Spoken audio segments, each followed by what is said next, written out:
Hello everyone, welcome to Law of Assumption Coaching. Thank you so much for coming back here again and I hope you guys are doing awesome.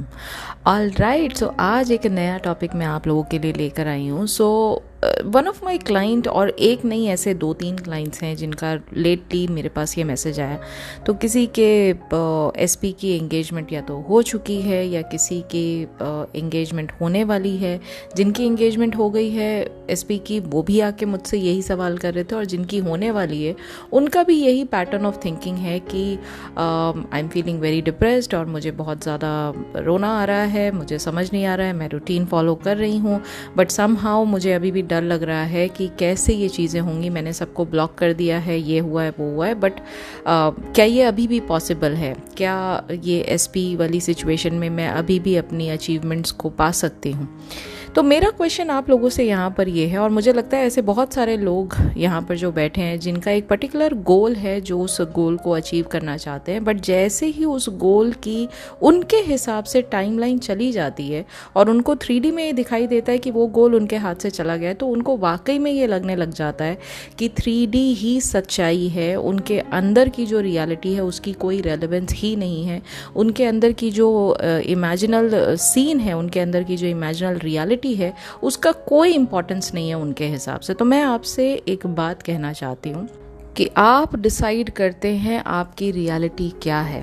ठीक है, मैं फिर दोहराती हूँ, ये बात आप decide करते हैं कि आपकी रियलिटी क्या है. अगर 3D में जो चल रहा है आप उसकी तरफ देख के, उससे इन्फ्लुएंस होके अगर ये बात मान लेते हैं और तय कर लेते हैं खुद के लिए कि यही मेरी सच्चाई है, तो वही आपकी सच्चाई है. फिर दुनिया की कोई भी ताकत उस सच्चाई को बदल नहीं सकता, क्योंकि आपने खुद के लिए ये बात तय की है कि ये 3D में जो मुझे दिख रहा है ये मेरी लाइफ की रियलिटी है. ओके, ऑन द कॉन्ट्ररी, जैसा नेविल गोडार्ड सर ने हमें सिखाया है, डिस्कार्ड द 3D कंप्लीटली. इसका एक रीज़न है, मैं आपको बताती हूँ क्यों. क्योंकि मान के चलिए जो आपकी अवेयरनेस है ना, ये अवेयरनेस आपकी करेंसी है.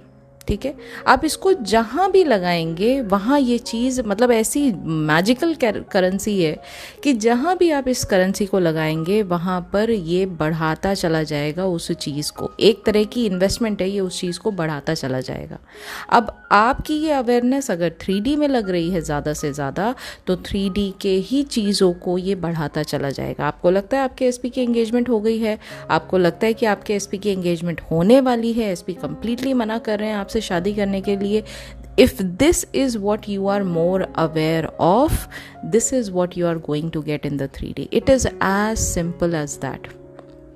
On the contrary, अगर आप इस समय को अपने इंटरनल रियलिटी पे फोकस करके, अपने उस लेवल पे पहुंच के जहाँ पर आप इस बात का एहसास कर रहे हैं कि जो मेरा मैनिफेस्टेशन है ये ऑलरेडी हो चुका है, मुझे 3D में प्रूफ देखने की ज़रूरत है ही नहीं. 3D में चाहे कितना ही सब कुछ ऑपोजिट क्यों ना चल रहा हो, डिसाइड मैं करूँगी कि एंड रिजल्ट इन चीज़ों में क्या होगा.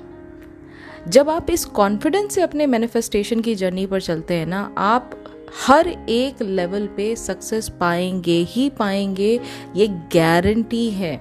आप मेरे इंस्टा पेज पर जाके देखिए, there thousands and thousands of success story. इतने सारे लोगों ने जो चीज़ें लिखी हैं, जो इम्पॉसिबल सर्कमस्टेंसेस से स्टिल उन्होंने उस चीज़ को अचीव किया है, because they had faith in themselves. अगर आपका फेथ आपके खुद पर नहीं है तो आप मुझे बताइए कि जहाँ से सोर्स है, अगर वही चीज़ बंद होने वाली है, तो सोर्स के जो थ्रू 3D का जनरेशन होता है वो पॉजिटिव कैसे आएगा, आप मुझे बताइए. क्योंकि अगर सिंपल टर्म्स में समझा जाए तो जैसे नेविल गोडार्ड सर ने कहा है ना कि what ever you think and resonate with, it will become your reality. तो जो भी चीज़ आप सोचते हैं और जिस भी चीज़ को आप अपना मानते हैं, जिससे आप रेजोनेट करते हैं ना, वही आपकी रियलिटी बनती चली जाती है. तो अगर आपको इस समय ऐसी सिचुएशन में जहाँ 3D को आप इतना भाव दे रहे हैं, 3D को आप इतनी इंपॉर्टेंस दे रहे हैं और 3D को अलाउ कर रहे हैं कि आ जाओ भाई मुझ पे हावी हो जाओ, मैं आपके दिखाए हुए इस वर्ल्ड में डूब जाना चाहती हूँ, तो बट ऑब्वियसली बात है ना, फिर आपको फियर फील होगा, फिर आपको एंजाइटी फील होगी, फिर आपको कहीं से भी 1% भी आपको अपने आप पर भरोसा नहीं होगा कि आप इस मैनिफेस्टेशन को पा सकते हैं.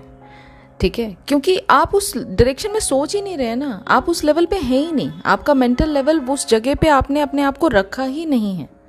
और मैं एक बात फिर समझा देती हूँ यहाँ पर, जैसा मैंने अभी आपको नेविल गोडार्ड सर की जो टीचिंग है जिसमें ये कहा गया है कि what ever you think and resonate with it will become your reality, इस बात को मैं फिर समझा देती हूँ कि आपकी इंटरनल रियलिटी से ही आउटर रियलिटी का शेप होता है, आउटर रियलिटी का एग्जिस्टेंस होता है। अगर इंटरनल रियलिटी में वो अजम्पशंस नेगेटिव हैं, अगर इंटरनल रियलिटी में वो बिलीव्स नेगेटिव हैं, तो आप आउटर रियलिटी में कोई भी चीज़ पॉजिटिवली नहीं पा सकते।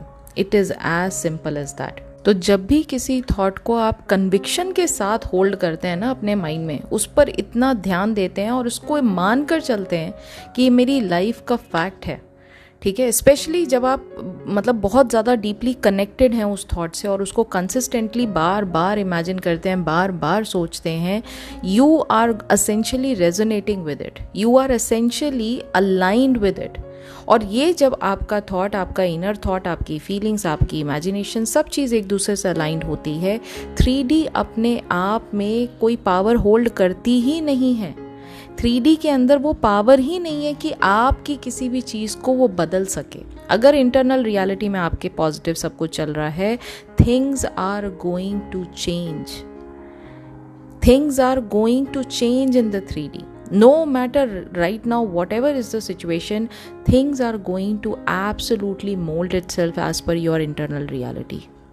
ये बात आपको समझना बहुत ज़रूरी है। तो ये आप मुझसे मत पूछिए कि क्या ये अभी भी पॉसिबल है, क्या मैं अभी भी अपने SP को पा सकती हूँ, क्या मेरा मैनिफेस्टेशन अभी भी पूरा होगा, ये मुझसे मत पूछिए। आप अपने आप से पूछिए। जितने भी लोग ये सुन रहे हैं और ऐसी प्रॉब्लम झेल चुके हैं, आप अपने आप से पूछिए कि इंटरनली आपका दिल अंदर से क्या कहता था।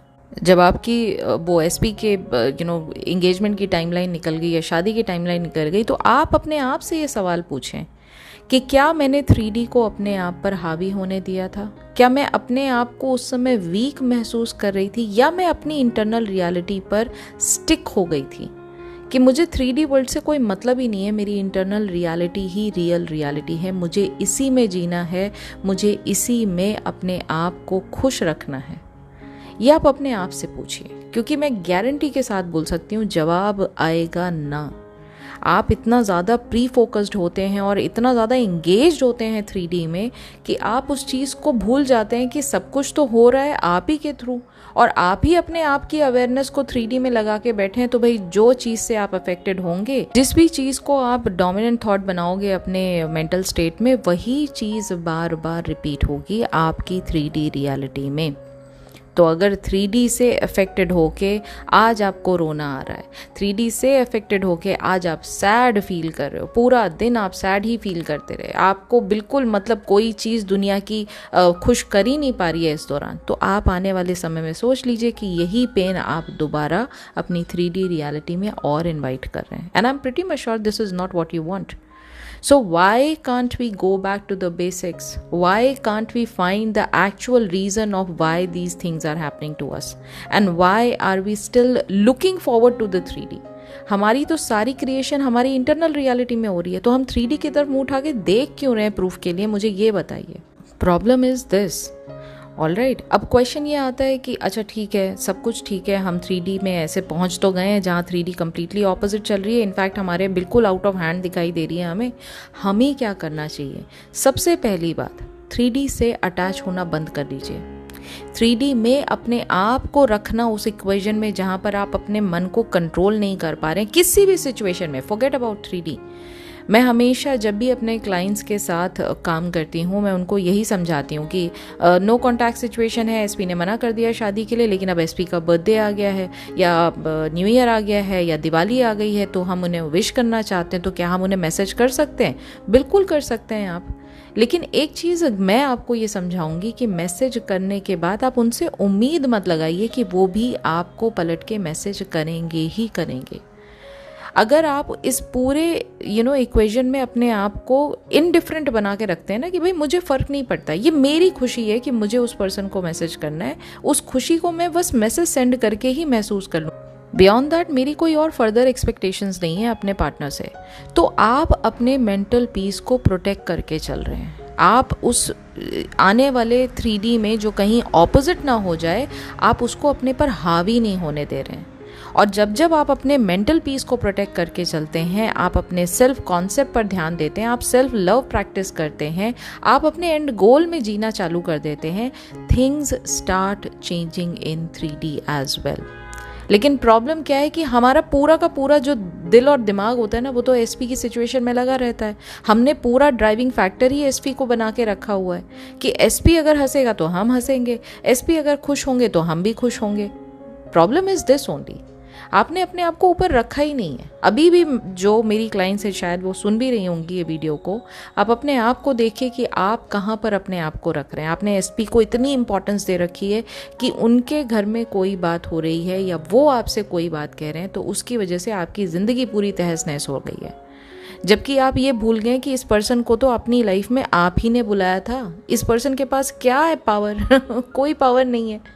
वो तो वही बातें, he is a reflection of you, तो वो तो वही बातें आपको समझा रहे हैं और कह रहे हैं जो आपने अपने इंटरनल रियलिटी में क्रिएट करके रखी हैं। जब तक आप उनको बदलेंगे नहीं, तब तक ये जो पर्सन आपकी लाइफ में आए हैं, 3D में आपकी लाइफ में एसपी बन के आए हैं, या कोई भी फॉर दैट मैटर आपकी लाइफ में 3D में आता है, वो आपके साथ आप जैसा बर्ताव कैसे करेगा, आप मुझे बताइए। ओके, तो ये बात को गहराई से समझिए, इस बात को प्रैक्टिस करिए। और जब जब आप ऐसी सिचुएशन में आए, हाँ मैं यही आपको समझा रही थी कि जब जब आप ऐसी सिचुएशन में हैं कि जहाँ पर आप 3D से बहुत ज़्यादा इम्पैक्टेड फील कर रहे हैं, अपने आप को थोड़ा सा टाइम दीजिए, थोड़ा ब्रीदिंग स्पेस ले लीजिए। कई बार हम बहुत ज़्यादा जब बर्नड हो जाते हैं, बहुत ज़्यादा एग्जॉस्टेड हो जाते हैं, तो हमें रेस्ट की ज़रूरत पड़ती है ना। फिर हम जाके थोड़ी देर कमरे में सो जाते हैं, हम वहाँ बिल्कुल किसी का डिस्टर्बेंस नहीं चाहते हैं। हम जाके कुछ देर अपने आप के साथ बैठ जाते हैं, कोई बुक पढ़ लेते हैं या कोई अच्छी सी मूवी देख लेते हैं, ताकि हमारा माइंड जो है ना, वो जिस चीज़ में हम लगे हुए थे वहाँ से थोड़ी देर के लिए शांत हो जाए, वहाँ से बाहर निकल आए। And that is what you should be doing. ये सारा गेम आपके माइंड के थ्रू चल रहा है। अगर माइंड को आपने ठीक से सिचुएशन पे कंट्रोल नहीं किया, तो माइंड ही आपकी पूरी 3D रियलिटी को ऐसा दिखाएगा, ऐसा कंट्रोल करेगा आपके इंटरनल रियलिटी को, कि आप फिर चाह के भी अपने मैनिफेस्टेशन को नहीं पा सकते। ठीक है, तो power is within you and it is always going to be within you. आप उसको जब जब एक्सरसाइज करेंगे, आप जब जब अपनी पावर पर भरोसा दिखाएंगे, अपने आप पर भरोसा दिखाएंगे, आपको विक्ट्री मिलेगी ही मिलेगी, आपको सक्सेस मिलेगी ही मिलेगी, आई गारंटी यू। इसलिए अपने आप से हताश होने की ज़रूरत नहीं है। 3D के सामने बिल्कुल सरेंडर करने की ज़रूरत नहीं है, 3D के सामने घुटने टेकने की ज़रूरत नहीं है। इंस्टेड अपने आप पर काम करने की ज़रूरत है, इंस्टेड अपने आप को खुश रखने की ज़रूरत है। And that's it. अपने गोल को भूलने की ज़रूरत नहीं है आपको, चाहे 3D में कुछ भी होता रहे। ठीक है, गोल आपका है। अगर आपके अंदर उसकी डिज़ायर पैदा हुई है, बर्थ लिया है उस डिज़ायर ने आपके अंदर, तो उसका मतलब सिर्फ एक है कि वो डिज़ायर पूरी होने के लिए ही, आपके थ्रू फुलफिलमेंट फील करने के लिए ही आपके अंदर जन्म लेती है। तो जब ये बात आपको अच्छे से पता है, तो हम 3D की तरफ क्यों फोकस कर रहे हैं, हम अपने आप की एनर्जी क्यों वेस्ट कर रहे हैं, हम अपने पीस ऑफ माइंड को क्यों डिस्टर्ब कर रहे हैं, हम अपनी अवेयरनेस की करेंसी को गलत जगह क्यों खर्च कर रहे हैं, आप मुझे बताइए। ऑल राइट, सो ये वीडियो बनाना इसलिए ज़रूरी था क्योंकि जब मैंने अपने क्लाइंट्स की हालत देखी तो मुझे लगा ये तो मेरे से बात करते हैं तब इनकी ये हालत हो रही है। मतलब जिन लोगों से अभी मैं, बहुत सारे सब्सक्राइबर ऐसे हैं जो सिमिलर कंडीशंस में जा रहे हैं या उनको ऐसा पेन फील हो रहा है, तो उनको भी ये चीज़ें समझ में आनी बहुत ज़रूरी है। And that is why I have made this video. I hope you have understood the deep meaning of this video. I hope आपको इस वीडियो से काफ़ी दूर तक देखने की, अपने आप के बारे में जो इम्पोर्टेंस है आपकी, उसको समझने में आपको बहुत मदद मिली होगी। और ऐसी सिचुएशन में आपको क्या करना चाहिए, फोकस कहाँ करना चाहिए, ये भी आपको समझ में आएगा। तो अगर आज की वीडियो आपको पसंद आई, प्लीज़ वीडियो को लाइक ज़रूर कीजिएगा, कमेंट में मुझे लिखकर ज़रूर बताइएगा कि आज की वीडियो से आपने टेक अवे क्या लिया। अब मैं बहुत जल्दी मिलूंगी नेक्स्ट टॉपिक के साथ कल। तब तक अपना ख्याल रखिए एंड हैप्पी मैनिफेस्टिंग।